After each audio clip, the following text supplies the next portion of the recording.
ഡൽഹിയിലേക്കാണ്. ഡൽഹി മുഖ്യമന്ത്രി അരവിന്ദ് കെജ്രിവാൾ ഇന്ന് രാജിവെക്കും. വൈകിട്ട് 4:30-ക്കാണ് ലഫ്റ്റനന്റ് ഗവർണർക്ക് രാജിക്കത്ത് കൈമാറുക. അരവിന്ദ് കെജ്രിവാളിന്റെ പിൻഗാമി ആരെന്ന് രാവിലെ 11 മണിക്ക് ചേരുന്ന ആം ആദ്മി പാർട്ടി MLA-മാരുടെ യോഗത്തിൽ തീരുമാനമുണ്ടാകും.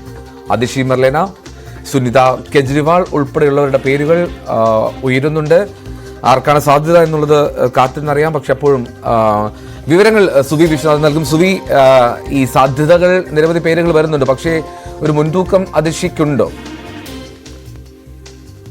അതിഷി മെർലേനയ്ക്ക് തന്നെയാണ്. പ്രത്യേകിച്ചും കഴിഞ്ഞ ദിവസം ഇന്നലെ രാഷ്ട്രീയകാര്യ സമിതി ചേർന്നപ്പോൾ ഏറ്റവും കൂടുതൽ പേർ പറഞ്ഞ പേര് അതിഷി മെർലേനയുടേതായിരുന്നു.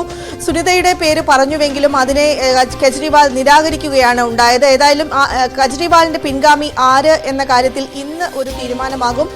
രാവിലെ 11 മണിയോടുകൂടി നിയമസഭാ കക്ഷിയോഗം ചേരുന്നുണ്ട്. MLA-മാർ തീരുമാനിക്കട്ടെ എന്നൊരു നിർദ്ദേശമാണ് കെജ്രിവാളിന്റെ ഭാഗത്തു നിന്ന് ഉണ്ടായത്.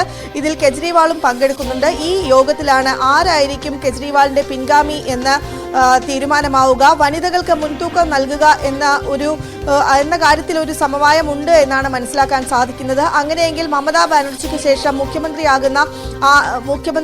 വനിതാ മുഖ്യമന്ത്രിയാകുന്നത് അതിഷി മെർലേന ആയിരിക്കും. ആ ഒരു പ്രയോറിറ്റി അതിഷി മെർലേനയ്ക്ക് ലഭിക്കും എന്നാണ് ആം ആദ്മി വൃത്തങ്ങൾ കരുതുന്നത്. അതുകൊണ്ട് തന്നെ അതിഷി മെർലേനയോടൊപ്പം തന്നെ ഗോപാൽ റായിയുടെ പേരും ഉയർന്നു കേൾക്കുന്നുണ്ട്. അതുകൊണ്ട് തന്നെ ആരായിരിക്കും എന്ന കാര്യത്തിൽ ഒരു അവ്യക്തത തുടരുകയാണ്. 11 മണിയോടുകൂടി ഇതിന് ഒരു വ്യക്തമായ ചിത്രം ലഭിക്കും എന്നാണ് പ്രതീക്ഷിക്കുന്നത്.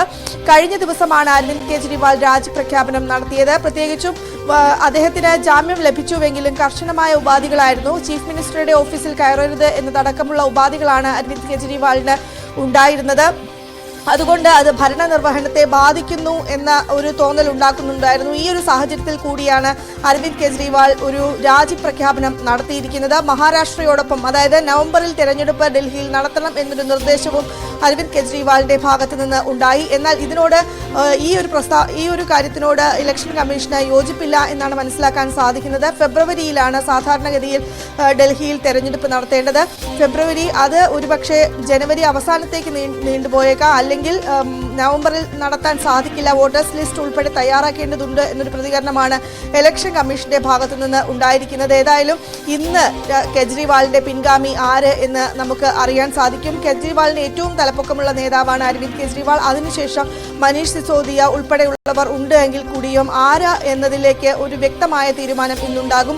വൈകിട്ട് 4 മണിക്കാണ് അരവിന്ദ് കെജ്രിവാൾ രാജിക്കത്ത് നൽകുക. ലഫ്റ്റനന്റ് ഗവർണർക്ക് രാജിക്കത്ത് നൽകും എന്നാണ് കരുതുന്നത്. ഒപ്പം തന്നെ ഒരാഴ്ചയ്ക്കുള്ളിൽ പുതിയ സർക്കാർ ഉണ്ടാക്കാൻ സാധിക്കുമെന്നാണ് ആം ആദ്മി വൃത്തങ്ങൾ പറയുന്നത്. എൽദോ.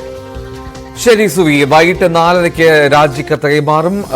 പുതിയ മുഖ്യമന്ത്രി ആരാണെന്നുള്ളതിൽ ഒരു 11:30-12 മണിയോടുകൂടി തീരുമാനം ഉണ്ടാകുമെന്ന് നമുക്ക് പ്രതീക്ഷിക്കാം.